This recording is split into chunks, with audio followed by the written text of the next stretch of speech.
Madrid, 1834. The king is dead, but the nightmare isn't over. In the royal chambers, a physician is handed an unholy task: preserve the king's most infamous feature, a grotesquely deformed, oversized organ. It's not just a body part, it's a symbol of terror, trauma, and a reign twisted beyond redemption. This is not about sex, it's about shame, not about madness, but how shame becomes power. This is the true story of Ferdinand VII, the king who ruled Spain with his anatomy and destroyed everything it touched. Ferdinand VII was not born evil, but he was born doomed. He emerged from centuries of decay, not moral but biological. The Spanish Habsburgs and Bourbons had married each other into extinction, weaving their bloodlines tighter with every cousin, niece, and uncle, until the tree snapped inward. Ferdinand was the rotten fruit of that twisted lineage, a Bourbon in name, but a warning in flesh. His birth was not met with joy, it was met with dread, a final desperate throw of dynastic dice.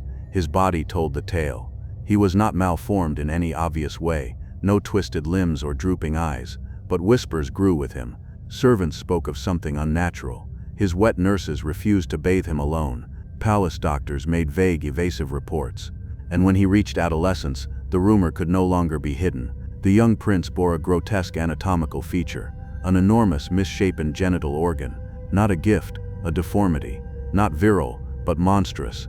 Courtiers gossiped in silence, and foreign envoys recorded it in private. One doctor would later describe it, anonymously, as an object of abnormal length and disfigured girth, shaped in contradiction to all known order. Others called it the curse of Charles II reborn, a relic of the old Habsburg disease.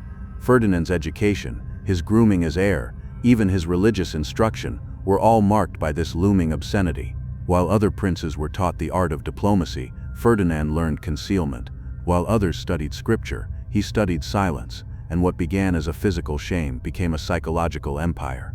He would grow to despise mirrors, flog servants who whispered, obsess over discipline, restrict his meals, his movements, his own flesh. He came to see his body not as a vessel of divine rule, but as a punishment he was forced to hide, dominate, and then turn outward. The deformity did not destroy him, it transformed him, from a child into a controller, from a prince into a tyrant. What came next would not be a reign, it would be a surgical experiment on the entire country. Ferdinand was born on October 14, 1784, the first son of King Charles IV and Queen Maria Luisa of Parma. From the moment he cried, the court braced itself. This was the boy who would save the Bourbon line, or so they prayed. But as he grew, so too did the unease. At 5, he was already prone to tantrums and bizarre episodes of silence. At 7, he resisted physical affection with violent revulsion. By 10, palace staff had strict orders: never undress the prince without a doctor present. Rumors whispered through the halls that the boy's body carried some terrible secret, something divine or demonic. By 13, the truth had become impossible to deny. A court physician made a coded report to the Queen Mother, describing the prince's anatomy as distorted in scale, unpleasant in geometry, and possibly injurious to female partners. The language was clinical, but the fear behind it bled through. The boy was not just a child of kings, he was a deformity clothed in velvet. Ferdinand soon realized that people feared looking at him, and from that fear, he drew his first taste of power. A page boy caught a glimpse of him changing and laughed. The boy was immediately exiled, without trial, without ceremony. His family never saw him again. From that moment on, Ferdinand learned, what could not be loved could be weaponized. His tutors began to notice changes. Ferdinand no longer asked questions about history or theology. He asked how kings imposed silence. He studied Frederick the Great, not for strategy, but for cruelty. He wrote private journals about ancient tortures. He drew diagrams of locks, chains, and genital restraints, and asked a palace blacksmith to build them for curiosity. As he entered his teenage years, Ferdinand's paranoia bloomed. Mirrors in his rooms were covered. No portraits were allowed unless he was fully clothed and seated. His food was tested 3 times before every meal. Servants could not speak unless spoken to. If one so much as coughed near him, they were dismissed. He did not seek companionship, he sought submission. And yet the world outside whispered. Diplomats from Vienna and Naples noted the prince appears robust, but women recoil from him. French spies mocked him as a boy with a sword for a tail. In the salons of Paris and Lisbon, his name became a punchline, always followed by a pause, a lean-in, and a gesture too vulgar to repeat aloud. His father, Charles IV, had ignored it all. Or perhaps he knew too well. Charles was weak, Maria Luisa domineering, and Ferdinand learned early that survival meant domination. If he couldn't inspire loyalty, he would demand obedience. If he couldn't earn love, he would extract fear. By 18, Ferdinand had developed what one courtier called an erotic theology of monarchy, the belief that his divine right came from his blood, but his mastery came from his body, a body that horrified, a body that must be obeyed. In 1802, he was married for the first time to Maria Antonia of Naples. She was 17, pale, trembling, and Roman Catholic to the bone. The wedding was ornate, the bedchamber apocalyptic. Witnesses said she screamed, that laudanum had to be administered, that the sheets ran red and the doctors were summoned. Within weeks, Maria Antonia took to prayer, fasting and writing cryptic, desperate letters home. Less than 2 years later, she was dead. The official cause, tuberculosis. But palace doctors had another term for it, unspeakable shock. Ferdinand did not mourn. He did not weep. He simply ordered the bed to be burned and the sheets buried. From then on, he would marry again, and each time the nightmare would repeat. Because Ferdinand VII did not see marriage as union, he saw it as conquest. And in the shadows of Spain, a kingdom spiraling toward rebellion, economic collapse and colonial fracture, a man sat on a throne not built for greatness, but for the grotesque, and every crack in that throne would soon splinter the country. Marriage for most monarchs was political. For Ferdinand VII, it was pathological. Each union was a new dissection of love, of loyalty, and of the human body itself. His second bride was Maria Isabel of Portugal, a cousin. Pale, sweet, and barely 15, she arrived in Madrid like a lamb dressed for ceremony. But what awaited her in the marital chamber was not tradition, it was terror. Ferdinand had grown bolder, more controlling since Maria Antonia's death. His deformity had become more than a shame, it had become a tool. Servants now prepared his chamber with medical precision. The walls were padded with thick drapes to absorb sound. The bed itself was customized, a reinforced frame, pillows designed for restraint, and instruments, oils, clamps, even bindings hidden in the nightstand. What happened that first night would never be spoken aloud in official records, but one of Maria Isabel's attendants later described the aftermath: blood-soaked linens, torn skin, trembling prayers, and silence thick as smoke. The queen would walk with a limp for weeks. She never smiled again. Maria Isabel became pregnant within the year, but the pregnancy was brutal. She bled frequently. Her appetite vanished. She was confined to bed for months. The child was stillborn, twisted, blue, and malformed. Maria Isabel died from the birth, writhing in pain, calling for her mother. She was 16. Ferdinand insisted the baby be buried with royal honors, but ordered no autopsy. Instead, he had the midwife flogged for incompetence and replaced every doctor on staff. The child's crib remained in the nursery, untouched, for years. Then came the third wife, Maria Josepha of Saxony. She was no naive princess. She arrived in Madrid with medical files, a personal physician, and written instructions to her confessor should anything happen to her. Her court called her the anatomist queen, and she came prepared to endure what the others hadn't survived. But preparation was not protection. Maria Josepha approached the marriage like an experiment. She kept journals. She submitted to examination before and after intercourse. She hired French midwives and German physicians.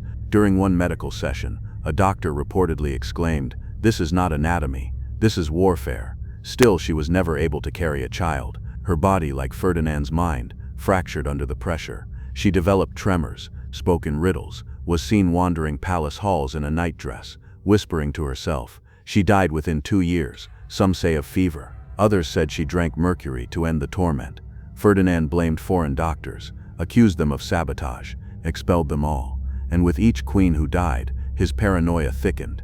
He began sleeping in shifts, 2 hours at a time, always with a loaded pistol and dagger beside his bed. His personal guards were rotated weekly.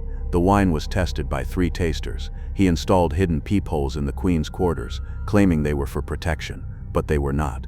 The queens were not wives. They were patients. They were enemies. They were mirrors of his failure. Each one had tried and failed to make him feel whole. In private, he'd speak to their portraits, demand answers, ask why they couldn't bear him an heir, why they cried, why they bled, why they died. The truth was inescapable, but Ferdinand refused to face it. His body was not capable of love, only domination. His deformity, grotesque in both form and symbolism, had become the prism through which he saw his entire reign. He began spending vast sums on bedroom solutions. Alchemists, occultists, and disgraced surgeons came and went through the palace. One proposed a silver brace to correct the angle. Another suggested spiritual exorcism. One even brought leeches to drain the poison of lust. None succeeded. Meanwhile, Spain was falling apart. Colonies were erupting in revolt. The treasury was bleeding. Famine gripped the countryside. But Ferdinand's focus remained locked on the bedroom, because for him politics were secondary. His body was the battlefield, and if he could win there, if he could produce an heir, he believed everything else would fall into place.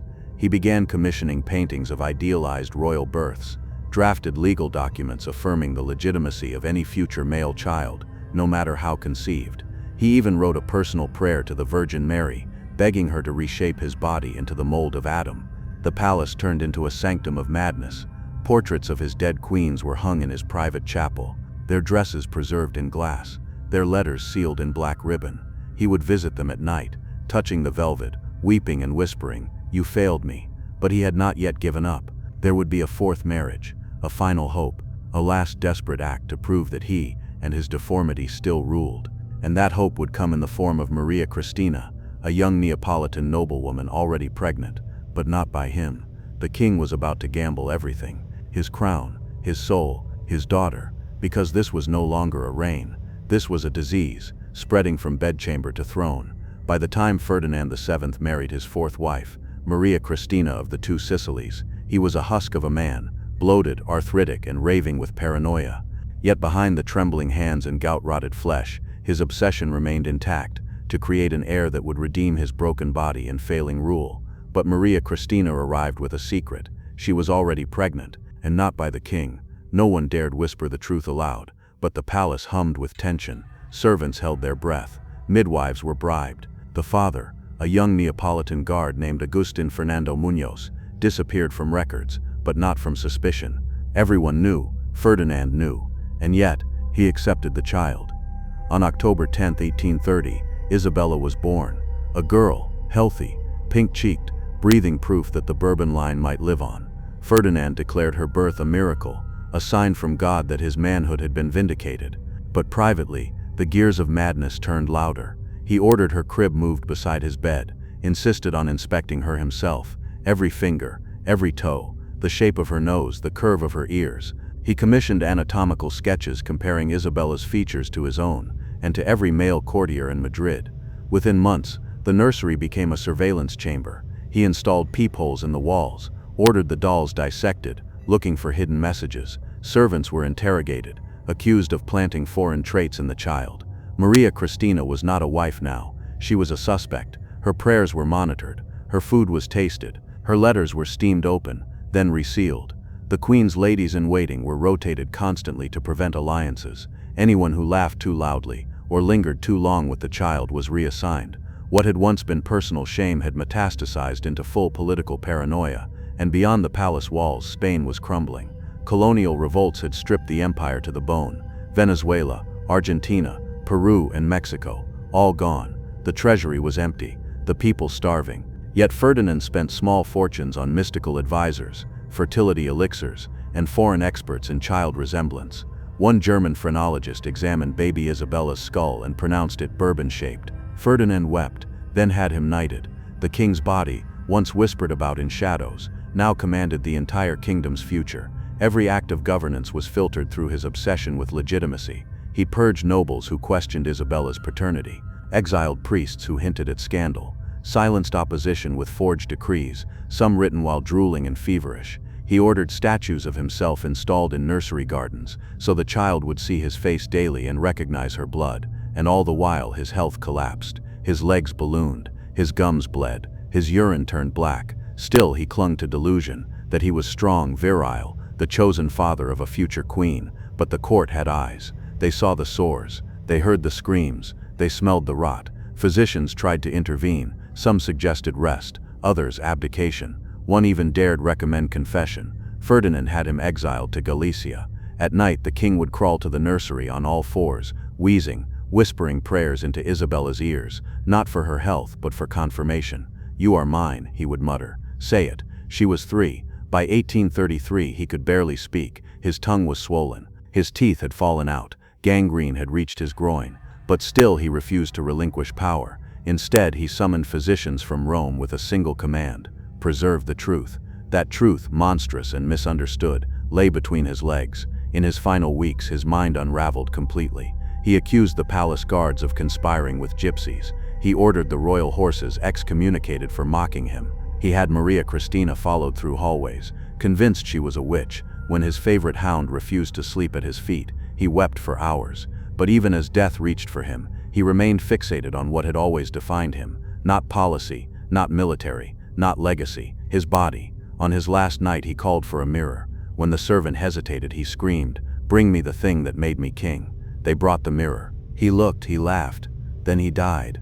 And yet he didn't, because Ferdinand VII had made certain of one thing before death: his body, or at least part of it, would never rest. He had issued a sealed command that his most infamous organ be preserved in wax, studied by Vatican scientists and locked away, so that future kings may know what makes a monarch. He believed that inside that grotesque anatomy lived the answer to power itself, and so Spain was left not with a ruler, but with a relic, a child queen, a nation in collapse, a preserved symbol of failure hidden behind velvet curtains. His sickness had not ended with his breath. It had been embalmed, ready to outlive him, ready to return. September 29, 18th, Ferdinand VII is finally dead. Gout, gangrene, kidney failure, the body crumbled from every direction, a bloated carcass in royal silks. But death was not silence, it was theater, a grotesque ritual staged in the heart of Madrid. His corpse was so swollen that his skin split at the joints. Fluids leaked through embroidered sheets. The royal undertakers hesitated. Some refused to enter the room. Even the sturdiest priests flinched at the smell. One confessor reportedly vomited into his sleeve, then fled. But the real horror wasn't the rot. It was the order left behind. Ferdinand had made it clear: preserve it, measure it, do not let it disappear. He wasn't talking about a crown. He meant his grotesquely deformed organ, the part of him that had haunted wives, terrified physicians, and in his twisted mind defined his reign. The doctors argued. One refused outright, calling the request sacrilege. Another suggested cremation, quickly, discreetly, but the royal archivist produced the king's final command, sealed in wax, bearing the full crest of the Spanish crown. So they obeyed. A surgeon, wearing gloves soaked in vinegar and camphor, performed the extraction. One attending noble fainted. Another demanded the act be stricken from all official records. But the chamberlain took notes, meticulous, line by line. The specimen measured 11 inches in curvature, thickened at the end, discolored, and bearing signs of advanced necrosis. Preservation required 3 full wax pours and formaldehyde immersion. It was entombed in a lead-lined casket, then sealed again in wax. The physicians handed it to a Vatican emissary with trembling hands. "Hide it where no one will ever look," one whispered. The emissary nodded. "We know the place." As the relic disappeared into shadow, the royal palace began its second death, the unmasking of a monarchy built on illusion. The nursery was stripped. Isabella, barely 3, was crowned queen, not with cheers, but with a collective sigh. The court knew the truth. Her legitimacy was a myth. Her reign would be war, and war came. The Carlist War, named after Ferdinand's brother Don Carlos, who claimed the throne and declared Isabella a bastard, split Spain in half. Cities burned, churches fell, fields filled with bodies, all because of a child born under the shadow of a grotesque legacy. Inside the palace, Ferdinand's belongings were catalogued. They found locks of hair from his dead queens, labeled and braided into mourning ribbons, blood-stained linens from wedding nights, preserved in glass frames, sketches of infants, malformed, imagined, with captions like what he feared and what he prayed for, and in the deepest drawer, a mold, labeled simply "My Proof." The archivists dared not destroy any of it, so they boxed it all, nailed it shut, and sealed it beneath the palace crypt. Meanwhile, rumors about the preserved specimen leaked. A French pamphlet called it the royal weapon. A Viennese doctor claimed it was cursed, that anyone who touched it suffered seizures. In Italy, priests swore it was a tool of the devil and lobbied the Vatican to have it destroyed. But the Vatican did not destroy it. They stored it, deep inside a chamber reserved for anomalous relics, where it remained alongside the mummified finger of an antipope and a tongue believed to have belonged to Nero. There it still waits, a wax-wrapped contradiction. Not a source of life, but of suffering, not a symbol of power, but of trauma. Back in Spain, Isabella ruled as best she could, but her court was cursed. Advisors fell to scandal, ministers to assassination. Every decision she made was questioned, every glance she gave compared to her father's stare. Behind every headline, Ferdinand's ghost loomed. Not his politics, not his laws, his body, his deformity. The cursed thing he believed made him special, and which, in the end, made him a monster. His death had not ended his reign, it had spread it, like a disease through memory. And the most grotesque part? He knew, he planned it. He believed that history would remember his gift, that future kings would tremble before his size, that the wax-encased organ would prove once and for all he was no failure. But history didn't remember a god, it remembered a horror. A man who built a kingdom out of anatomy, a man who crushed queens beneath his shame, a man who died drooling, shaking, and still whispering about proof. And in the darkest chamber of the Vatican, under layers of dust, behind shelves of bones and moldy scripture, his legacy still festers, preserved in wax, crowned in silence, waiting. Ferdinand VII did not burn down Spain with armies. He didn't slaughter thousands on battlefields, or rule with philosophical cruelty. He did something worse. He turned a kingdom into a mirror, one that reflected his shame, his obsession, his warped flesh, onto every subject, every queen, every future monarch. His reign is often called weak, cowardly, misguided, but it was more than that. It was anatomical. The deformity he never chose became the architecture of his court. Every policy reeked of compensation. Every alliance came with a ledger of suspicion. His queens weren't women, they were experiments. His bed wasn't a place of rest, it was an autopsy table. And the nation watched in silence. The courtiers who knew would not speak. The priests who confessed him would not write. The wives who suffered could not escape. Spain's monarchy didn't just rot under Ferdinand, it mutated. Generals bowed to a man who feared his own shadow. Ministers saluted a body riddled with illness, superstition, and delusion. And when he died, there was no healing, only inheritance. The crown passed to Isabella, a child born from paranoia, reared by ghosts, manipulated by generals who whispered her father's madness into every ear. She ruled, but she never reigned.